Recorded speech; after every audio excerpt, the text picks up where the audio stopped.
ఈరోజు కొన్ని విషయాలు మనం నేర్చుకుందాము.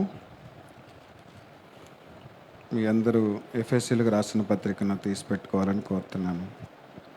మనమందరము 1వ అధ్యాయము 15వ వచనం నుంచి 23వ వచనం వరకు మార్చి చదువుకుందాము.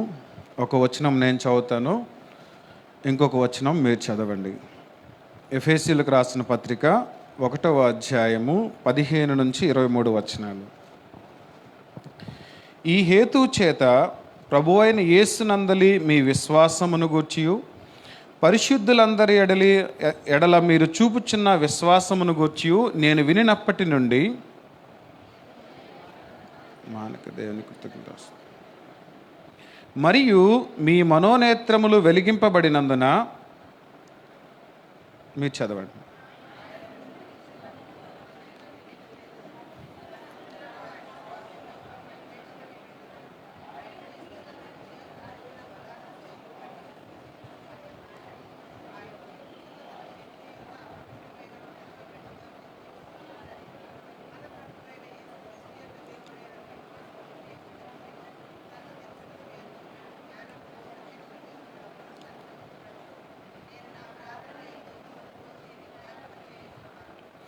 ఆయన ఆ బలాతిశయము చేత క్రీస్తును మృతులలో నుండి లేపి సమస్తమైన ఆధిపత్యము కంటెను, అధికారము కంటెను, శక్తి కంటెను, ప్రభుత్వము కంటెను ఈ యుగమునందు మాత్రమే గాక రాబో యుగమునందును పేరు పొందిన ప్రతి నామము కంటెను ఎంతో హెచ్చుగా పరలోకమునందు ఆయనను తన కుడిపార్శ్వమున కూర్చుండబెట్టుకుని ఉన్నాడు.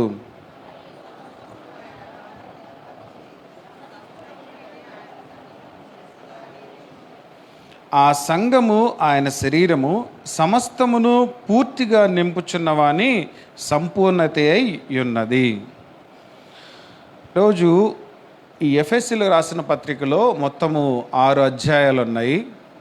ఈ 6 అధ్యాయాలని జాగ్రత్తగా గనక మనం గమనిస్తే పౌలు మనకేం తెలియచేయాలనుకుంటున్నాడు అనేది 17, 19 వచనాలు మన తెలుగు బైబిల్లో కలిసి ఉన్నాయి.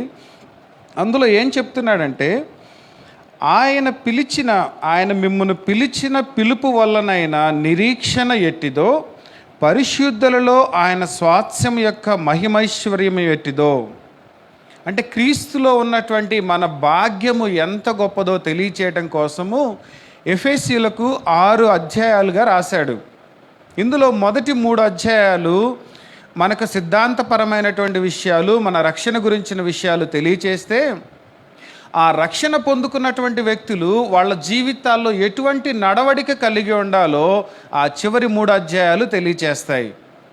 మొదటి 3 అధ్యాయాలేమో మన రక్షణకు కారణమేంటి, మనం ఎలా రక్షించబడ్డాము, ఎలాగ క్రీస్తు ద్వారా పిలువబడ్డామని తెలియచేస్తే, చివరి 3 అధ్యాయాలు మనకేం చెప్తున్నాయి, ఎవరైతే పిలువబడ్డారో, ఎవరైతే రక్షించబడ్డారో వారి నడవడిక ఈ లోకములో ఉన్నంతకాలము వాళ్ళు ఎలాంటి జీవిత విధానం కలిగి ఉండాలో ఆ చివరి 3 అధ్యాయాలు మనకు తెలియచేస్తాయి. ఈరోజు నేను మీకు ఈ 6 అధ్యాయాల్లో ఉన్నటువంటి సారాంశం తెలియచేయాలని ఆశపడుతున్నాను. ఎందుకు అంటే, వాక్యములో మనము ఎంత లోతుగా ఎదిగితే మన ఆరాధన కానివ్వండి, మన నడవడిక కానివ్వండి అంతగా మారుతూ ఉంటుంది. వాక్యము మనల్ని ఏం చేస్తూ ఉంటుంది, ప్రతి ఒక్క మూలికలోనికి దూరుచు మనల్ని ఏం చేస్తంట, అది మనల్ని పవిత్రపరుస్తూ ఉంటుంది. కాబట్టి మీరందరూ కూడా వాక్యాన్ని ఎంతగా ధ్యానం చేస్తే, వాక్యాన్ని ఎంతగా చదువుతూ ఉంటే, వాక్యాన్ని మీలోకి ఎంతగా మీరు తీసుకుంటూ ఉంటే మీ జీవితాలలో అంత వెలుగును మీరు చూస్తారు. మీలో మీరు చూడడమే కాదు కానీ మీ చుట్టూ ఉన్నటువంటి వాళ్ళు కూడా దాన్ని గుర్తించగలుగుతారు. ఒక దీపాన్ని వెలిగించి దాని వెలుతురును మనం ఎలాగైతే ఆపలేమో, అలాగే మనం కూడా దేవునిలో ఎదుగుతూ ఉంటే ఆ వెలుగును మనము ఇతరులకు కనబరచకుండా ఆపలేము. దాని గురించినటువంటి కొన్ని విషయాలు చెప్తూ మొట్టమొదటిగా ఈ యొక్క ఎఫెసీ పత్రికలో ఉన్నటువంటి వాళ్ళని, ఆ ఎఫెసీ సంఘంలో ఉన్న వాళ్ళని ఏమని పిలుస్తున్నాడంటే, ఎఫెసులోనున్న పరిశుద్ధులను క్రీస్తు యేసునందు విశ్వాసులైన వారికి శుభమని చెప్పి రాయినది. మొదటి వచనము ఆ యొక్క మొదటి అధ్యాయం ఏం చెప్తున్నాడు, ఎఫెసులో కొంతమంది పరిశుద్ధులు ఉన్నారంట. వాళ్ళు ఎవరు?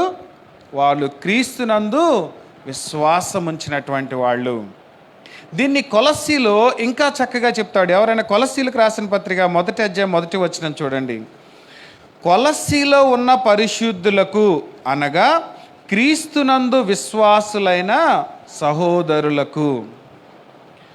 క్రీస్తులోనికి ఎప్పుడైతే మనము విశ్వాసంలోనికి వస్తామో మనల్ని ఏమని పిలుస్తూ ఉన్నాడు దేవుడు?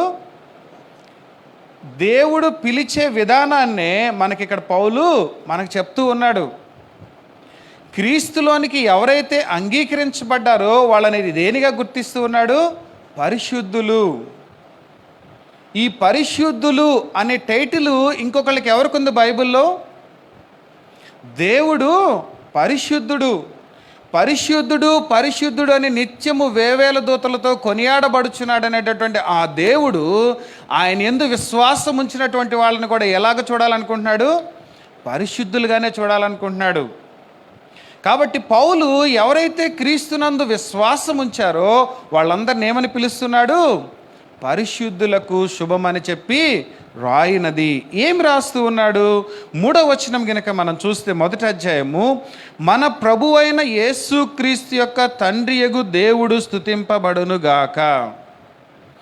ఎందుకు మన యేసుక్రీస్తు యొక్క తండ్రియగు దేవుడు స్తుతింపబడునుగాక, ఎందు నిమిత్తము ఆయన స్తుతింపబడాలి అనే విషయాలను ఈ 3వ వచనం నుంచి 14వ వచనం వరకు మనకు తెలియచేస్తూ ఉన్నాడు. ఇంతకుముందు మనం చదివినటువంటి భాగంలో మనం చదివామేమని? పరిశుద్ధులలో ఆయన స్వాస్యము మహిమైశ్వర్యము ఎట్టిదో అని ఎలాగైతే చెప్తూ ఉన్నాడో, ఈ యొక్క యేసుక్రీస్తు యొక్క తండ్రియగు దేవుడు ఎలాగ స్తుతింపబడాలి, ఎందుకు స్తుతింపబడాలో చెప్తున్నాడు. ఏమేమి విషయాలు చెప్తున్నాడు ఒకసారి చూస్తే మనము 3వ వచనంలో చివరి భాగంలో ఏమనంటుందో చూడండి. ఆయన క్రీస్తునందు పరలోక విషయములలో ఆత్మ సంబంధమైన ప్రతి ఆశీర్వాదమును ఎవరికి ఇచ్చాడంట? పరలోక విషయములలో ఆత్మ సంబంధమైన ప్రతి ఆశీర్వాదాన్ని అంట దేవుడు మనకు అనుగ్రహించాడంట. ఎవరి ద్వారా? క్రీస్తు ద్వారా. మనకు ఏ ఆశీర్వాదాన్ని కూడా ఆయన దాచిపెట్టలేదు, మనకు దూరం చేయలేదంట. కానీ ప్రతి దాన్ని కూడా మనకు ఆయన అనుగ్రహించాడని చెప్తూ తర్వాత ఏమని చెప్తున్నాడో చూడండి. 4-6 వచనాలు కనుక మనం చూస్తే, ఎట్లనగా తన ప్రీనియందు తాను ఉచితముగా మనకు అనుగ్రహించిన తన కృపామహిమకు కీర్తి కలిగినట్లు తన చిత్త ప్రకారమైన దయా సంకల్పము చొప్పున యేసు క్రీస్తు ద్వారా తనకు కుమారులనుగా స్వీకరించుటకై. ఇదే విషయాన్ని మనకి యోహాను ఏమని చెప్తాడు? 1వ అధ్యాయం 12వ వచనం యోహాను సువార్తలు ఏమంటాడంటే, ఎందరైతే క్రీస్తు యందు విశ్వాసం ఉంచారో వారందరికీ ఏం అధికారం ఇచ్చాడంట?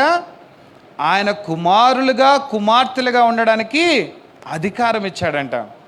అదే విషయాన్ని పౌలు ఇక్కడ మనకేం చెప్తున్నాడంటే, యేసుక్రీస్తు ద్వారా దేవుడు మనలను తన కుమారులుగా స్వీకరించడానికంట ఆయన ఏం చేశాడంటే, మనలను ముందుగా తన కోసము నిర్ణయించుకొని మనము తన ఎదుట పరిశుద్ధులమును నిర్దోషులమునై ఉండవలనని ఎప్పుడు ఏర్పాటు చేసుకున్నాడు? ఇలాగా జగత్తు పునాది వేయబడక మునిపే ప్రేమ చేత క్రీస్తులో మనలను ఏర్పరచుకొనెను.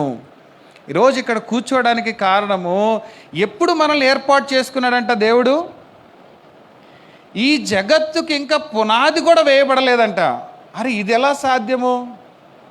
నేను నా తల్లి గర్భంలో పుట్టకముందు నేను ఒక వ్యక్తిని పుడతానని ఎవరికి తెలియదు కదా. మరి జగత్తుకు పునాది వేయబడకముందే దేవుడు ఎలా ఏర్పాటు చేసుకున్నాడు? దీన్ని బట్టి మనం ఏం అర్థం చేసుకోవచ్చు? దేవునికి మన భవిష్యత్తు తెలుసు. ఇంకా ఏం తెలుసు ఆయనకి?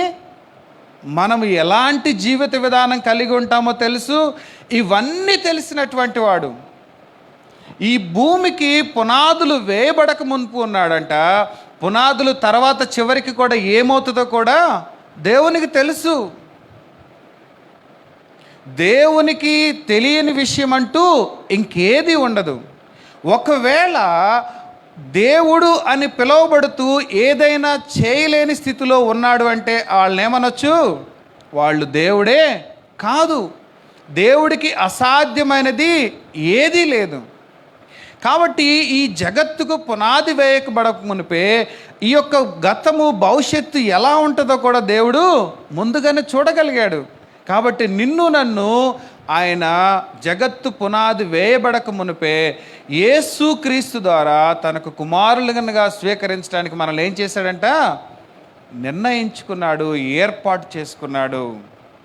ఇంకా ఏం చెప్తున్నాడు చూడండి, క్రీస్తులో మనకున్నటువంటిది 8వ వచనం గనక చూస్తే, కాలము సంపూర్ణమైనప్పుడు జరగవలసిన ఏర్పాటును బట్టి ఆయన తన దయా సంకల్పము చొప్పున తన చిత్తమును గూర్చిన మర్మమును మనకు తెలియచేసి మనకు సంపూర్ణమైన జ్ఞాన వివేచన కలుగుటకు ఆ కృపను మన ఎడల విస్తరింపచేసెను.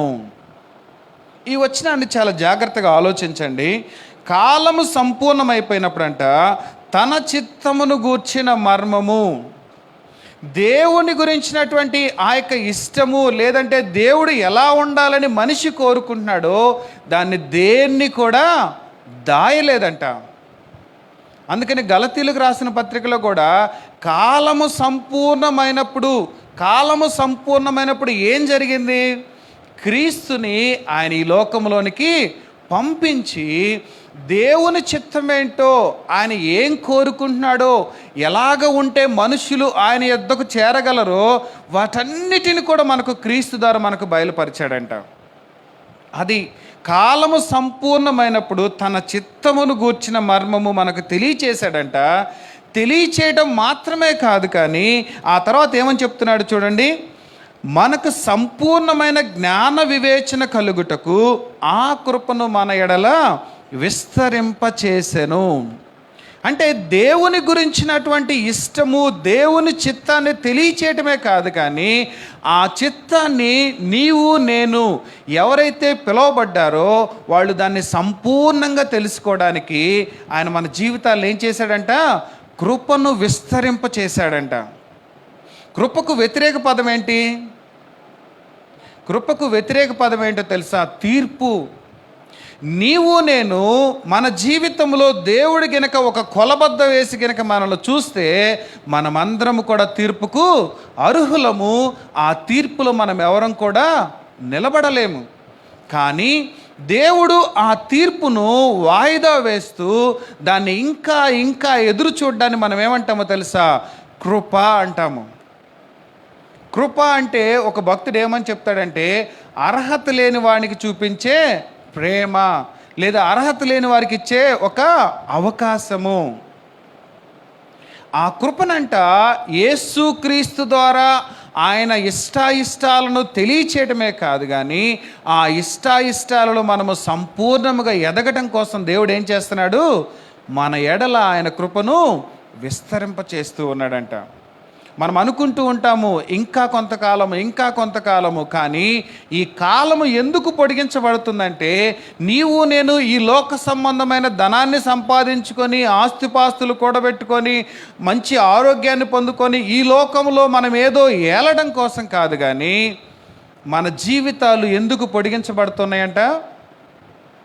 మన జీవితాలలో ఆయన చిత్తాన్ని మనము సంపూర్ణముగా గ్రహించడం కోసము, దేవునికి ఇష్టమైనది ఏంటో మన జీవితాల్లో మనం ఎరిగి దానిలోనికి ఎదగడం కోసం మన జీవితాలను దేవుడు ఏం చేస్తున్నాడంట? పొడిగిస్తూ ఉన్నాడు. ఇది జాగ్రత్తగా గుర్తుపెట్టుకోనండి. ఇంకొక మాట ఏం చెప్తున్నాడు చూడండి, 13వ వచనం చూడండి. మీరును సత్యవాక్యమును అనగా మీ రక్షణ సువార్తను విని క్రీస్తునందు విశ్వాసముంచి వాగ్దానము చేయబడిన ఆత్మచేత ముద్రింపబడితిరి. ఎవరైనా క్రైస్తవుడు ఎవరు, క్రైస్తవునికి డెఫినిషన్ చెప్పండి అని గనక ఎవరైనా అడిగితే ఈ వచనాన్ని మనము చెప్పగలగాలి.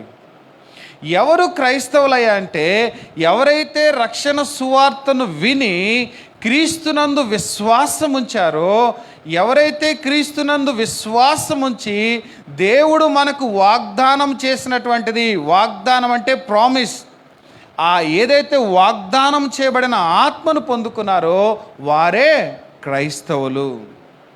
మొట్టమొదట అంతియోకిలో ఉన్నటువంటి వాళ్ళు క్రైస్తవులని పిలువబడ్డారు.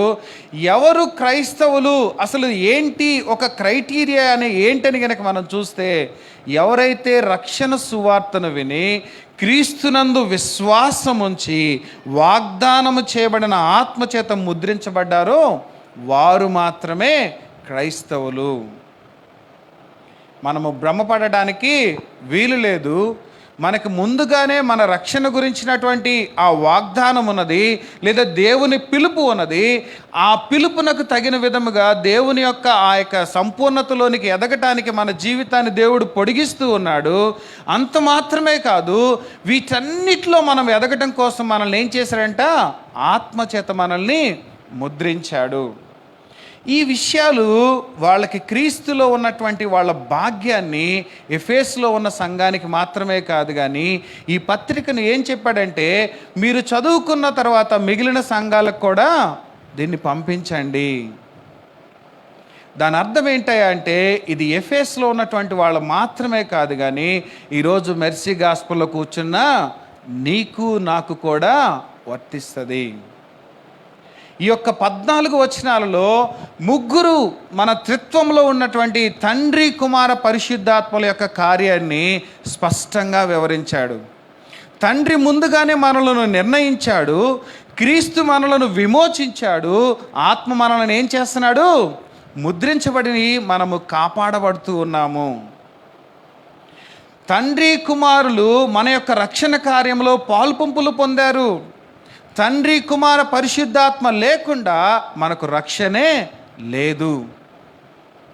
చాలామంది కుమారుడు మాత్రమే, ఆయన దేవుడు కాదు అని రకరకాలైన బోధలు. కొంతమంది అయితే పరిశుద్ధాత్మ మాత్రమే, కొంతమంది తండ్రి మాత్రమే. కానీ మనకు ఇవ్వబడినటువంటి ఈ బైబిల్లో, మన విశ్వాసానికి ఆధారమైనటువంటి బైబిల్లో తండ్రి, కుమార, పరిశుద్ధాత్మలు ముగ్గురు ఏకమై మన రక్షణ కార్యాన్ని సంపూర్ణం చేశారు. ఈ విషయాలన్నీ చెప్తూ 2వ అధ్యాయంకి వచ్చిన తర్వాత మన యొక్క అసలు స్థితి ఏమిటి, మన పూర్వపు స్థితి ఏంటి, మనం ఇప్పుడున్నటువంటి స్థితి ఏంటో మనకు మరలా జ్ఞాపకం చేస్తున్నాడు. ఏమంటున్నాడు ఒకసారి 2వ అధ్యాయం 1వ వచనం చదవండి. మీ అపరాధముల చేతను పాపముల చేతను మీరు చచ్చిన వారై ఉండగా ఆయన మిమ్మల్ని క్రీస్తుతో కూడా బ్రతికించెను. ఒకప్పుడు కనుక మన స్థితిని మనం చూసుకుంటే మనం ఎలా ఉన్నామంట, అపరాధముల చేతను పాపముల చేతను చచ్చిన వారమై ఉండగా. తర్వాత వచనంలో ఏమన్నాడు చూడండి, మీరు వాటిని చేయిచు వాయుమండల సంబంధమైన అధిపతిని, అనగా అవిధేయులైన వారిని ఇప్పుడును ప్రేరేపించు శక్తికి అధిపతిని అనుసరించి ఈ ప్రపంచ ధర్మము చొప్పున మునుపు నడుచుకొంటిరి. ఎవరంట పాపం చేయడానికి ప్రేరేపించేటటువంటి వాడు? ఈ లోకాధిపతి ఇప్పుడు కూడా ప్రేరేపిస్తూనే ఉన్నాడంట. ఇప్పుడు కూడా ప్రేరేపిస్తూనే ఉన్నాడు. కానీ మీరేం చేయబడ్డారు, ఆ యొక్క అధిపతి నుంచి విడుదల పొంది విమోచన పొంది ఇప్పుడు ఎవరి కిందకు వచ్చారు? ఎవరి కింద ఉన్నాం మనం? ఇప్పుడు క్రీస్తునందున్నాం మనం. దీన్ని రోమీలకు రాసిన పత్రికలు ఏమన్నాడు, క్రీస్తునందున్న వారికి ఏ శిక్షా విధియు లేదు. ఏంటి అసలు క్రీస్తులో ఉండడం అంటే? క్రీస్తులో ఉండడం అంటే ఏంటో తెలుసా? ఈ లోకాధిపతి నుంచి వేరు చేయబడి వాడు మనలను పాపము చేయడానికి, అపరాధములు చేయడానికి, దేవుని ఉగ్రతకు పాలు పంపులు చేయడానికి మనల్ని ప్రేరేపించేటటువంటి ఆ ఆత్మ నుంచి మనల్ని ఏం చేశాడు దేవుడు? ఇప్పుడు సంపూర్ణంగా మనకు విడుదలనిచ్చాడు. విడుదలనిచ్చి మనకి ఇంకా ఏం చెప్తున్నాడు చూడండి, 4వ వచనం చూడండి. అయినను దేవుడు కరుణా సంపన్నుడయ్యుండి మనము మన అపరాధముల చేత చచ్చిన వారమై ఉండినప్పుడు సైతము మన ఎడల చూపిన తన మహాప్రేమ చేత మనలను క్రీస్తుతో కూడా బ్రతికించెను.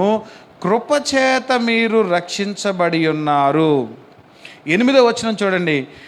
మీరు విశ్వాసము ద్వారా కృపచేతనే రక్షించబడి ఉన్నారు. ఇది మీ వలన కలిగినది కాదు, ఇది దేవుని వరమే. మనమందరము ఇక్కడ రక్షించబడి ఉండడానికి ఆ యొక్క మొదటి అధ్యాయంలో జగత్తు పునాది వేయబడక మునిపే మమ్మల్ని నిర్ణయించుకున్నాడు, క్రీస్తులో మిమ్మల్ని కుమారులనుగా స్వీకరించాడు అని చెప్పడాన్ని దేవుడు ఏమంటున్నాడు? దేవుని వరమే. నీవు నేను రక్షించబడి ఉండడానికి దీన్ని సామెతల గ్రంథంలో ఒక మాట అంటాడు, నాశన దినానికి కొంతమంది ఏర్పాటు చేయబడి ఉన్నారంట, వారిలో నుంచి నీవు నేను వేరు చేయబడి ఉన్నాము. ఈ యొక్క రక్షణ అనేది దేవుని యొక్క వరం. వరం అనేది మన యొక్క అర్హతలను బట్టి రాదు, అది ఇచ్చే వ్యక్తి మనలను చూసే విధానంలో నుంచి వస్తుంది. ప్రతి ఒక్కరికి ఒకే రకమైన బహుమానాన్ని మనం తీసుకొని వెళ్ళలేము, కానీ దేవుడు మనకైతే ధనికుడు పేదవాడు చిన్న పెద్ద తేడాని ఏమీ లేకుండా రక్షణను ఉచితముగా ప్రతి ఒక్కళ్ళకి ఒక వరముగా ఇచ్చాడంట. దీన్ని తర్వాత వచనాల్లో 11వ వచనం చూడండి ఏమంటున్నాడంటే, 11 నుంచి 22 వరకు ఉన్న వచనాల్లో మన దేశంలో కూడా ఎక్కువగా వినబడుతున్నటువంటిది ఇది. అటువంటి వాళ్లకు మనం తెలియచేయవలసినటువంటి భాగం అన్నమాట ఇది. దేవుడు, వాళ్ళ దేవుడు, మన దేవుడు అనేటటువంటి ఈ రకరకాల భిన్నాభిప్రాయాలు ఉన్నటువంటి దేశము మనది. అలాంటి అభిప్రాయం కలిగినటువంటి వాళ్ళం కూడా మనము కూడా వాళ్ళ గురించి చెప్తూ ఉన్నాడు. ఇంతకుముందు యూదులని వాళ్ళని వీళ్ళని ఉన్నారు. పౌలు రాసిన ప్రతి పత్రికలో కూడా ఈ యొక్క విషయాన్ని స్పష్టంగా ఆయన మాట్లాడుతూ వచ్చాడు. ఏమని చెప్తున్నాడు? ఇంతకుముందు మీరు దూరస్తులు, సమీపస్తులుగా దేవుడు చేశాడు. చాలా విషయాలు మాట్లాడుతూ ఉంటాడు. మీరు ఇంటికి వెళ్ళిన తర్వాత చదవండి. ఇంకొక విషయాన్ని నేను మిమ్మల్ని ముందుకు వెళ్ళాలని ఆశపడుతూ ఉన్నాను. 3వ అధ్యాయం చూడండి. ఈ హేతు చేత అన్యజనులైన మీ నిమిత్తము క్రీస్తు యొక్క ఖైదీనైన పౌలు నేను ప్రార్థించుచున్నాను. ఎందుకు ప్రార్థిస్తూ ఉన్నాడంటే 3వ వచనంలో ఉంటా చూడండి. క్రీస్తు మర్మము దేవదర్శనము వలన నాకు తెలియపరచబడినదన్న సంగతిని గూర్చి మునుపు సంక్షేమముగా రాసితిని. క్రీస్తు మర్మం అంట దేవుని దర్శనం వలన ఇతనికి తెలియచేయబడిందని చెప్తున్నాడు. ఎందుకు క్రీస్తు మర్మము అని ఇక్కడ ఈయన పాయింట్అవుట్ చేస్తున్నాడంటే, ఆదికాండములో 12వ అధ్యాయంలో దేవుడు అబ్రహామునకు చెప్పాడు. పిలిచినప్పుడు అబ్రహాముకి ఏమని చెప్పాడు దేవుడు? ఒకసారి చూద్దామా? 12వ అధ్యాయము ఆదికాండము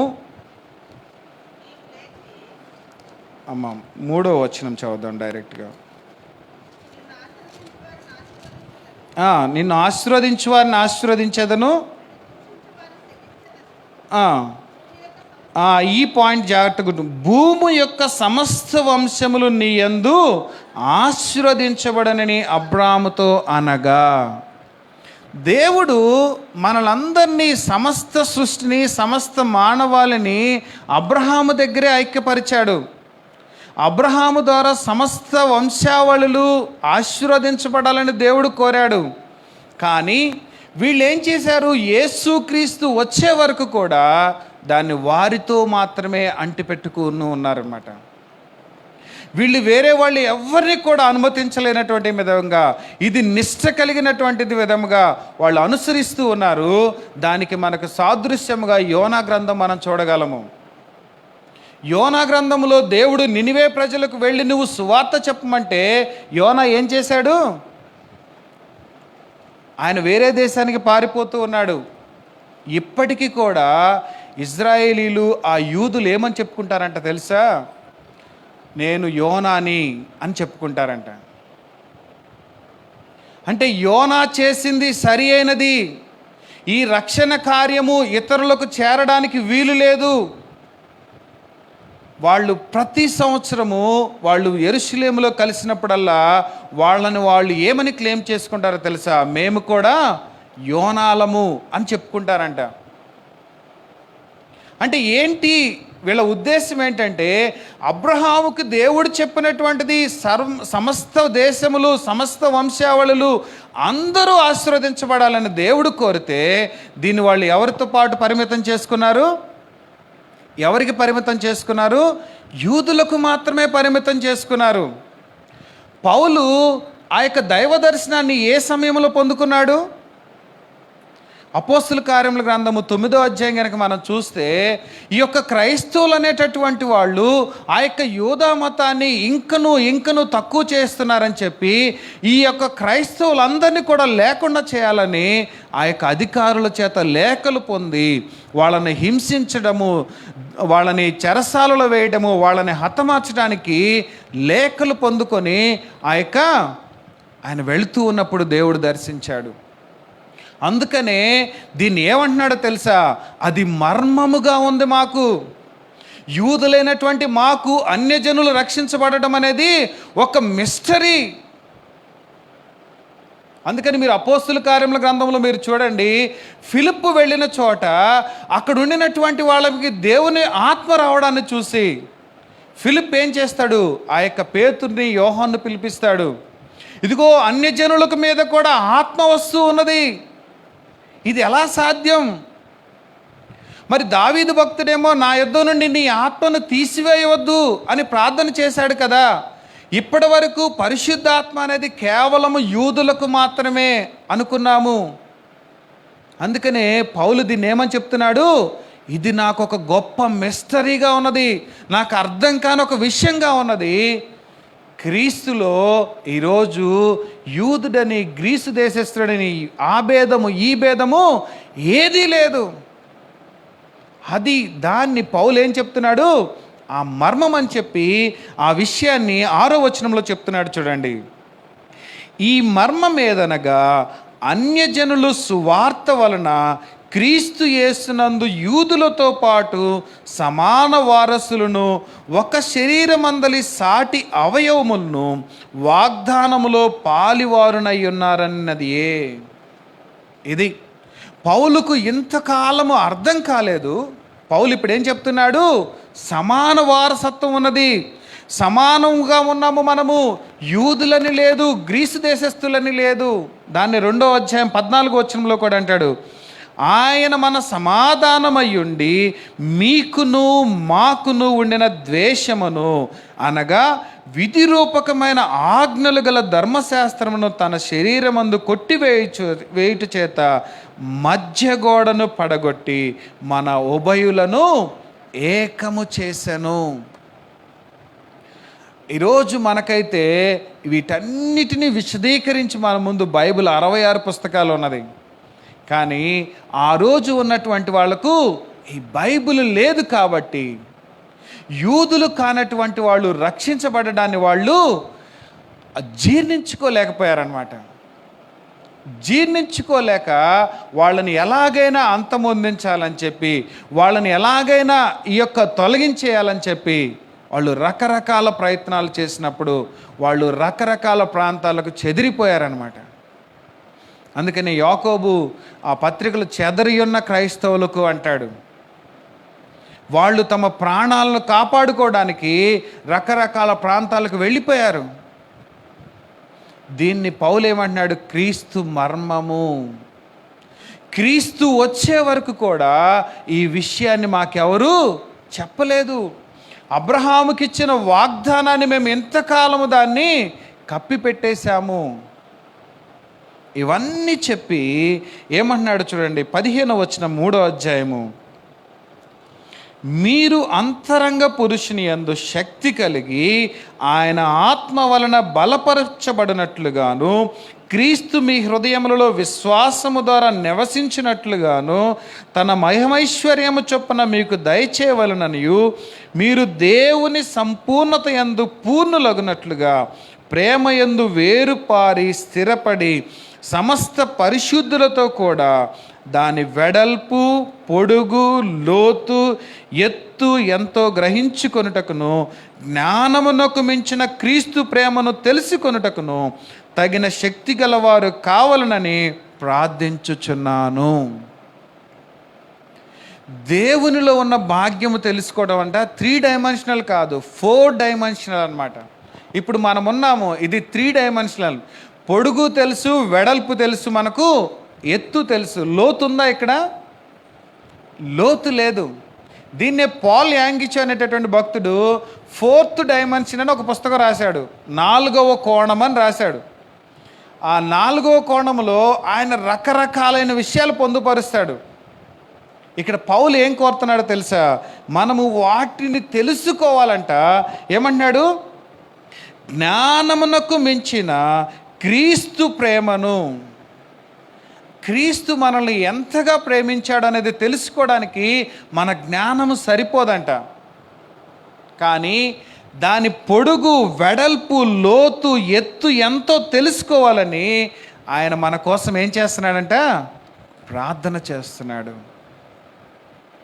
క్రీస్తులో మన భాగ్యం ఏమిటో, క్రీస్తునందు ఉంటే మనము పొందుకోబోయే ప్రతిఫలం ఏమిటో గనక మనకు తెలిస్తే మన జీవితాలు ఒకప్పటిలాగా ఉండడానికి ఎంత మాత్రం ఉండవు. ఇతనిలో ఏదో కొత్తగా జరుగుతున్నది, ఇతను ఒక కొత్త వ్యక్తిగా మారాడు. దాన్నే అనేక సార్లు ఈ పత్రికలు ఏమంటాడో తెలుసా? నూతన స్వభావము, నూతన పురుషుడు అని తెలియచేస్తూ ఉంటాడు. ఏంటి ఈ నూతన స్వభావము అని గనక మనం ఆలోచిస్తే, క్రీస్తులోనికి మనము మారిన తర్వాత, క్రీస్తునందు విశ్వాసం ఉంచిన తర్వాత అంట మన యొక్క ఆలోచన విధానం ఇవన్నీ కూడా సంపూర్ణముగా ఇంతకు ముందు ఉన్నటువంటి క్రీస్తునందు విశ్వాసములో లేనటువంటి వారి ఆలోచన విధానానికి మన ఆలోచన విధానానికి చాలా వ్యత్యాసం ఉంటుందంట. నేను క్రీస్తులో ఉన్నానా లేదా అని తెలియాలంటే మీ గత జీవితాన్ని మీరు ఒకసారి జ్ఞాపకం చేసుకుంటే మీకు అర్థమవుతుంది. ఇంకను అటువంటి ఆలోచనలతోటి, అటువంటి విధానంతోనే చూస్తూ ఉన్నామా, లేదా మన ఆలోచన విధానము ఏమన్నా మారిందా? మన రక్షణ గురించినటువంటి విషయాలు ఈ 3 అధ్యాయాల్లో తెలియచేసి, మీరు మీ పిలుపునకు తగిన విధముగా మీరు నడుచుకుంటున్నారో లేదో తెలియచేయడానికి ఈ 3 అధ్యాయాల్లో కొన్ని సూచనలు మనకు పెట్టాడు. మీరు నిజంగా ఇలా ఉన్నారా లేదా అని తెలుసుకోవాలంటే ఈ 3 అధ్యాయాల్లో ఉన్న భాగాలు గనక మీ జీవితానికి సరిపోయిన విధముగా ఉంటే మీరు క్రీస్తునందు విశ్వాసములో ఎదుగుతున్నట్లు. ఒకవేళ ఈ విధముగా లేకపోతే ఈ రోజైనా మనము సరిచేసుకోవడానికి, మనం ఇంతకుముందు చెప్పుకున్నాం కదా, క్రీస్తు తన చిత్తాన్ని తెలియచేయడం కాదు, కానీ ఆ చిత్తములోనికి మనం ఎదగటానికి మనకు జ్ఞానాన్ని, వివేచనను అనుగ్రహించాడంట. ఆ జ్ఞానాన్ని, వివేచనను ఎంతవరకు ఇచ్చాడయ్యా అంటే దానిలో మనము సంపూర్ణం అవడానికి ఆయన కృపను మన ఎడల విస్తరింపచేస్తున్నాడు. మన జీవితాన్ని పొడిగిస్తూ ఉన్నాడంటే మన జీవితంలో ఆస్తిపాస్తులు సంపాదించుకోవడానికి కాదు. దాన్ని యెషయా ఏమంటాడో తెలుసా? దేవుడంట నీతిమంతులను కొనిపోతాడంట. జాగ్రత్త గుర్తుపెట్టుకోండి. 52వ అధ్యాయంలో ఏమంటాడు? దేవుడు నీతిమంతులను కొనిపోబడుతున్నారని చెప్తాడు. హానోకు లేడు, ఇంకొక వ్యక్తి ఎవరు ఎగిరిపోయింది, కనపడకుండా వెళ్ళిపోయింది? ఏలియా. అలాగే దేవుడు ఏం చేస్తూ ఉంటాడంట? నీతిమంతులను ఆయన తీసుకొని వెళ్తాడు. మన పట్ల దేవుడు కృపను విస్తరింపచేస్తూ ఉన్నాడు. కానీ మనం ఎలా ఉన్నామో ఈ భాగములో మన రక్షణ గురించిన విషయాలు మనం చూసాము. మన రక్షణ నీవు నేను కోరుకోలేదు, కానీ దేవుడే జగత్తు పునాది వేయబడక మునుపే నిన్ను నన్ను క్రీస్తులో తన కుమారులనుగా, కుమార్తెలనుగా స్వీకరించాడు. తన ఇష్టాయిష్టాలను క్రీస్తును భూమిలోనికి పంపించి ఈ భూలోకంలో ఎలాంటి జీవిత విధానం కలిగి ఉండాలో క్రీస్తు ద్వారా మనకు సంపూర్ణంగా చూపించాడంట. వాటిలో ఎదగటానికి మన జీవితాన్ని పొడిగిస్తూ ఉన్నాడు. అలాగే ఈ యొక్క సమయంలో ఆ రక్షణ సువార్తను విని రక్షించబడిన మనకు ఏం చేశాడంట? పరిశుద్ధాత్మను మనకు ముద్రించి మనల్ని కాపాడుతూ ఉన్నాడంట. అవన్నీ చెప్పి ఇప్పుడు మనకు పరీక్ష పెడుతూ ఉన్నాడు. ఈరోజు సంఘముగా, సమాజములో, కుటుంబముగా, యజమానులముగా లేదా దాసులముగా, ఉద్యోగస్తులముగా ఎలా ఉంటున్నాము? ఈ విషయాలను మనకు 4వ అధ్యాయం నుంచి మనకు తెలియచేస్తున్నాడు. 4వ అధ్యాయం మనం చూద్దాము. మొదటి వచనం చూడండి. కాబట్టి ఎందును బట్టి, ఈ 3 అధ్యాయాలు మీరు చూశారు కదా, మీ రక్షణ కార్యము వెనక ఎంత మర్మము దాగి ఉన్నదో ఈ విషయాలన్నీ తెలుసుకున్నారు.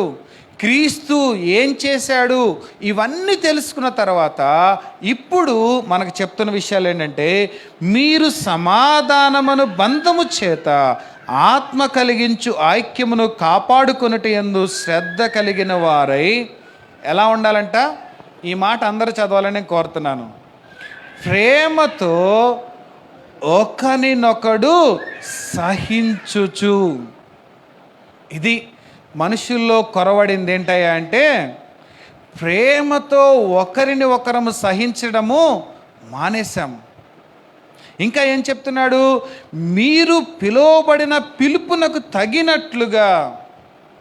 మిమ్మల్ని దేవుడు పిలిచాడు, ఆ పిలుపును సార్థకం చేయడానికి తగినట్లుగా మనం ఏం చేయాలంట, దీర్ఘశాంతముతో కూడిన సంపూర్ణ వినయముతోనూ సాత్వికముతోనూ నడుచుకొనవలనని ప్రభువును బట్టి ఖైదీనైన నేను మిమ్మును బతిమాలుకొనుచున్నాను. వాళ్లకు క్రీస్తులో వాళ్ళ భాగ్యాన్ని, వాళ్ళ ఐశ్వర్యాన్ని ఇవన్నీ తెలియచేసిన తర్వాత ఈయనకు మొట్టమొదటిగా వాళ్ళకి ఏం ముందు పెడుతున్నాడు, ఒక రిక్వెస్ట్ పెడుతున్నాడు, లేదా వాళ్ళను బతిమాలుకుంటున్నాడు. మీ భాగ్యము క్రీస్తులో ఏంటో మీకు తెలియలేదు కాబట్టి ఇప్పటి వరకు మీకు తెలియచేశాను, ఇదిగో ఇప్పుడు మిమ్మల్ని బతిమాలుకుంటున్నాను. ఏమంటున్నాడు, మీరు పిలువబడిన పిలుపునకు తగినట్లుగా. చాలా మాటలు చూడండి, దీర్ఘశాంతముతో సంపూర్ణ వినయముతో సాత్వికముతో. అన్నీ ఒకేలా ఉన్నాయి కదా. ముందు ప్రేమతో ఒకరినొకడు సహించడము, దీర్ఘశాంతముతో ఉండడము, సంపూర్ణ వినయముతో ఉండడము, ఇంకొక మాట ఏమంటున్నాడు, సాత్వికముతో. ఇవన్నీ ఒకేలా ఉన్నాయి కదా. ఎంతగా అంటే ఎన్ని పదాలైతే తనకు తెలుసో ఆ సంఘాన్ని అంతగా ఒక విధంగా చెప్పాలంటే దేహి అని అడుక్కుంటున్నాడు అనమాట. అయ్యో మీలో రకరకాలైన భిన్నాభిప్రాయాలు ఉన్నారు, ఈ సంఘము మీరు ఐక్యముగా లేరు, మీరందరూ కూడా ఐక్యముగా ఉండాలి, ఒకరికొకరు ఆ ఐక్యాన్ని కాపాడడం కోసం పాటుపడాలి అని కోరుకుంటూ ఉన్నాడు. ఈ ఎఫెసీకే 1 తిమోతి 2 తిమోతిలో రాసిన విషయాలన్నీ కూడా ఎఫెసీ సంఘానికి రాశాడు. ఎఫెసులో వచ్చినటువంటి రకరకాలైనటువంటి వింత బోధలు, వాళ్ళు అక్కడ మనం చూస్తాం కల్పనా కథల వైపు తిరిగారంట. ఇంకా ఏం చేశాడు, వంశావళుల వైపు వెళ్ళిపోయారంట. మీరు 1వ అధ్యాయం కనుక మీరు చూస్తే ఈరోజు కూడా మన తెలుగు సంఘాలు కూడా అదే స్థితిలోనికి దిగజారిపోయాయి. ఈరోజు హోలీ ల్యాండ్ టూర్ అని వెళ్తూ ఉన్నారు.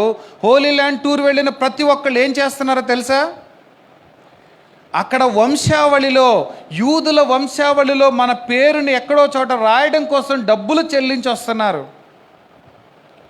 ఆ హోలీ ల్యాండ్ టూర్కి వెళ్ళినటువంటి వాళ్ళు అక్కడ మట్టి తెచ్చుకొని తింటున్నారు. దౌర్భాగ్యం ఏంటంటే నేను కూడా 10వ తరగతిలో తిన్నాను ఆ మట్టి. మా చర్చి వాళ్ళు వెళ్ళారు, అప్పుడు నాకు తెలియదు కాబట్టి, అరే చిన్న ఇది యెరూషలేం మట్టిరా అని చెప్తే, అది తింటే నిజంగానే తీయగా ఉంది. మరి ఏమైనా కలిపారో నాకైతే తెలియదు. ఈరోజు మన సంఘాలు, మన తెలుగు సంఘాలు కూడా అటువంటి స్థితికి దిగజారిపోతున్నాయి. కానీ మన రక్షణలోనికి ఈ లోక సంబంధమని ఏది పాలు పంపులు పంపుకోలేదు. కేవలము తండ్రి కుమార పరిశుద్ధాత్మలు మనల్ని రక్షించారు.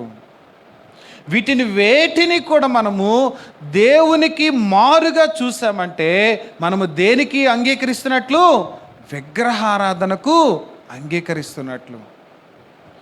తండ్రి కుమార పరిశుద్ధాత్మలు దాటి మనము ఏది చేసినా, లేదా ఆ స్థానంలో దేన్ని పెట్టినా కూడా మనము విగ్రహారాధనను చేస్తున్నట్లే.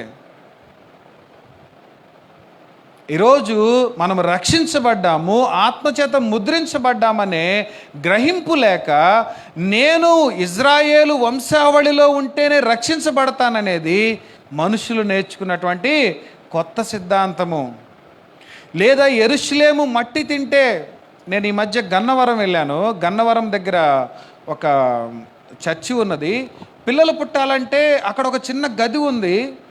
ఆయన సెయింట్ అని, ఆయన పేరు నేను చెప్పదలుచుకోవట్లేదు. అక్కడ మట్టి తీసుకొని తింటూ ఉన్నారు. నాకు ఆశ్చర్యం వేసింది, ఇదేంటి మట్టి తింటే పిల్లలు పుడతారా? దేనిలో శక్తి ఉందని మనం నమ్ముతున్నాము? అసలు మన విశ్వాసానికి ఆధారం ఏంటి? ఈ గ్రహింపు కనుక మనకు లేకపోతే, ఆ తిమోతి ఆ యొక్క ఎఫెసులో ఉన్నటువంటి ఆ సంఘాన్ని మరలా ఉండి సంవత్సరంన్నర పాటు పట్టిందంట ఆ సంఘాన్ని మరలా ఒక లైన్లోకి తీసుకురావడానికి. కానీ చివరి పుస్తకమైనటువంటి ప్రకటన గ్రంథంలో ఈ ఎఫెసు గురించి ఏమనుందో తెలుసా మీకు? ఒకసారి 2వ అధ్యాయము మొట్టమొదటిగా 7 సంఘాల్లో ఈ సంఘాన్నే మొదట పెట్టాడు. మొదట పెట్టి ఏమని చెప్తున్నాడు చూడండి. 4వ వచనం చదవండి. 3వ వచనము, నీవు సహనము కలిగి నా నామము నిమిత్తము భారము భరించి అలయలేదనియు నేను ఎరుగుదును. అంటే నీవేమి క్రీస్తునందు విశ్వాసం ఉంచినందుకు కష్టపడ్డట్లు ఏమీ లేదు. ఇంకా ఏం చెప్తున్నాడు? అయినను మొదట నీకుండిన ప్రేమను నీవు వదిలితివని నేను నీ మీద తప్పు ఒకటి మోపవలసి ఉన్నది. ఈ సంఘాన్ని ఎవరు కట్టారో తెలుసా? 2 దంపతులు, అకులా ప్రిస్కిల్ అనేటటువంటి వాళ్ళు ఈ సంఘాన్ని కట్టారు. ఈ సంఘాన్ని మీరు అపోస్తుల కార్యముల గ్రంథము 9వ అధ్యాయం 19వ అధ్యాయం కనుక మీరు చూస్తే 3 సంవత్సరాలు పౌలు వాళ్ళ మధ్యలో ఉండి పరిచర్య చేశాడు. తర్వాత తిమోతిని అక్కడ ఉంచి ఒక సంఘము యొక్క క్రమం ఎలా ఉండాలో, ఆ సంఘములో పరిచారకులు ఎలా ఉండాలి, పరిచారకుడు ఎలా ఉండాలి, లేదా పెద్దలు ఎలా ఉండాలి, ఇవన్నీ తెలియచేసినటువంటి ఈ సంఘము ఏమైపోయిందంట? మొదట ఉండిన ప్రేమను విడిచావు. ప్రకటన గ్రంథంలో 7 సంఘాలను చెప్తాడు. 7 సంఘాలలో 5 సంఘాలను దేవుడు ఏం చేస్తాడు తెలుసా? హెచ్చరించి అవకాశం ఇస్తాడు. 2 సంఘాలకి ఇక అవకాశమే లేదు. అయితే ఈ ఎఫెసు సంఘానికి ఉన్న గొప్ప అదృష్టం ఏంటో తెలుసా? హెచ్చరించి సమయం ఇవ్వబడది. మీరు గనక సరి చేసుకోకపోతే నీ నుండి నేను ఆ దీపాన్ని తొలగించి వేస్తాను. హెచ్చరించాడు, నువ్వు సరి చేసుకోకపోతే కంప్లీట్గా నిన్ను తొలగించి వేస్తానని చెప్పబడినటువంటి సంఘం అన్నమాట. అందుకనే పౌలు వీళ్ళని ఏమని వేడుకుంటున్నాడు? బతిమాలుకుంటున్నాడు. సహించండి, దీర్ఘశాంతముతో, సంపూర్ణ వినయముతో, సాత్వికముతో మిమ్మల్ని బతిమాలుకుంటున్నాను. మీరు ఐక్యముగా ఉండండి, ఏకముగా ఉండండి అని చెప్పి అసలు ఏ విషయాలు చెప్తున్నాడు చూడండి. 4వ వచనం చూడండి. శరీరము ఒక్కటే, ఆత్మయు ఒక్కడే, ఆ ప్రకారమే మీ పిలుపు విషయమై ఒక్కటే నిరీక్షణ యందుండుటకు పిలువబడితిరి. ప్రభువు ఒక్కటే, విశ్వాసము ఒకటే, బాప్తిస్మము ఒకటే, అందరికీ తండ్రి అయిన దేవుడు ఒక్కడే. అన్నీ ఒకటే. కానీ మీరు ఐక్యతలోనికి ఎందుకు రాలేకపోతున్నారు? మీ అందరికి ఇచ్చింది ఒకటే సువార్త, కానీ మీరు రకరకాలైన భిన్న బోధలు ఎక్కడి నుండి నేర్చుకున్నారు? అందుకని వాళ్ళని ఎంతగా రిక్వెస్ట్ చేస్తున్నాడంటే, ఇంతకుముందు మనం చూసాము. ఇంకా ఏం చెప్తున్నాడు చూడండి. 11వ వచనం చూడండి. మనమందరము విశ్వాస విషయములోను దేవుని కుమారుని గూర్చిన జ్ఞాన విషయములోను ఏకత్వము పొంది సంపూర్ణ పురుషుల మగు వరకు, ఈ మాట అందరూ చదవాలని నేను కోరుతున్నాను, అనగా క్రీస్తునకు కలిగిన సంపూర్ణతకు సమానమైన సంపూర్ణత కలవారమగు వరకు ఆయన ఇలాగూ నియమించెను. ఈరోజు సంఘములో కూర్చున్న ప్రతి ఒక్కళ్ళ యొక్క జ్ఞానము ఎలా ఉండాలంట? ఇక్కడ నిలుచున్న నేను ఏ విషయాలైతే నాకు తెలిసి మీకు బోధిస్తున్నానో ఆ విషయాలు కూడా మీ అందరికీ తెలిసి ఉండాలి. ఇది దేవుని యొక్క చిత్తం అంట. ఇలా జరగటానికి దేవుడు ఒక ప్రణాళిక వేశాడంట. ఆ ప్రణాళిక ఏంటంటే 13వ వచనం చూడండి. పరిశుద్ధులు సంపూర్ణులగునట్లు. ఎవరిక్కడ ఈ పరిశుద్ధులు? పరిశుద్ధులు సంపూర్ణులగునట్లు అంటే పరిశుద్ధులుగా ఉన్నారు, కానీ వీళ్ళు సంపూర్ణులు కారు. వాళ్ళే మనము. క్రీస్తునందు విశ్వాసం ఉంచినటువంటి వాళ్ళని పరిశుద్ధులని ఎవరినైతే మొదటి అధ్యాయం 1వ వచనంలో పిలిచాడో వాళ్ళకి మరలా ఇక్కడ చెప్తున్నాడు. ఏమని చెప్తున్నాడు? క్రీస్తు శరీరము క్షేమాభివృద్ధి చెందుటకును పరిచర్య ధర్మము జరుగుటకును ఆయన కొందరిని, అందరూ చదవండి, అపోస్తులను గాను, కొందరిని ప్రవక్తలను గాను, కొందరిని సువార్తికులను గాను, కొందరిని కాపరులను గాను, ఉపదేశకులను గాను నియమించెను. ఈరోజు నేను వాక్యం చెప్తున్నాను కదా అని చెప్పి మీ మీద నేను పెత్తనం చేయడానికి వీల్లేదు. నాకు దేవుడిచ్చిన కృపావరం ఏంటయ్యా అంటే వాక్యాన్ని వివరించి చెప్పగలగడం, వాక్యాన్ని లోతుగా అర్థం చేసుకొని ఇతరులతో పంచుకోవటము దేవుడు నాకు ఇచ్చిన కృపావరము. అలాగే మీకు కూడా ఒక్కొక్కరికి ఒక్కొక్క కృపావరాన్ని ఇచ్చాడంట. ఈ కృపావరాలన్నీ దేనికోసము? ఈ కృపావరాలన్నీ దేనికోసం అంటే ముందు వచనంలో మనం చూసాం కదా, క్రీస్తునకు కలిగిన సంపూర్ణతకు సమానమైన సంపూర్ణత కలవారమగు వరకు.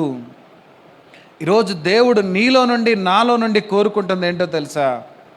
నీవు నేను క్రీస్తు గురించి లేదంటే దేవుడు తెలియచేసిన విషయాల గురించి ఎవరు తెలియకుండా ఉండడానికి వీలు లేదు. ప్రతి ఒక్కరికి క్రీస్తు ద్వారా తండ్రి మనకి ఏం తెలియచేశాడో ప్రతి ఒక్కరూ తెలుసుకోవాలి. దానికోసమే కృపావరాలను ఇచ్చాడంట. ఆ కృపావరాలన్నీ కూడా సంఘ క్షేమాభివృద్ధి కోసము వాడబడాలి. అతిశయించడానికి కాదు నీకు నాకు అవి ఇచ్చింది. ఇంకా ఏం చెప్తున్నాడు చూడండి. ఇవన్నీ చెప్పి 15వ వచనంలో ఏమంటాడు చూడండి. ప్రేమ కలిగి సత్యము